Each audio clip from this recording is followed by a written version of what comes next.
ఈ నివేదికను ఈరోజు మంత్రివర్గంలో ఆమోదించడమే కాకుండా రాబోయే రోజుల్లో శాసనసభలో ప్రవేశపెట్టి అన్ని రాజకీయ పక్షాలకు వారి అభిప్రాయాన్ని చెప్పే అవకాశం కల్పించి including leader of opposition the then chief minister Chandrashekar Rao గారు, ఆనాటి సాగునీటి పారుదల మంత్రులు, ఇతర మంత్రులందరూ కూడా ఆనాటి మంత్రివర్గంలో ఉన్న వాళ్ళందరూ కూడా వాళ్ళ అభిప్రాయాలు చెప్పడమే కాకుండా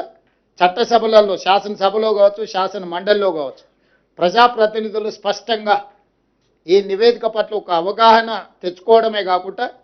వాళ్ళ అభిప్రాయాలను స్వేచ్ఛగా చెప్పడానికి అవకాశం కల్పించాలని ఈరోజు మంత్రివర్గ సమావేశంలో మేము నిర్ణయం తీసుకున్నాం. అందుకే ఈ 665 పేజీల నివేదికను తొందరలోనే శాసనసభ, శాసన మండలి సమావేశాలను ఏర్పాటు చేసి అక్కడ ఈ నివేదికను ప్రవేశపెట్టి అందరి అభిప్రాయాలు పరిగణలోకి తీసుకున్న తర్వాత భవిష్యత్ కార్యాచరణను, కమిషన్ సూచించిన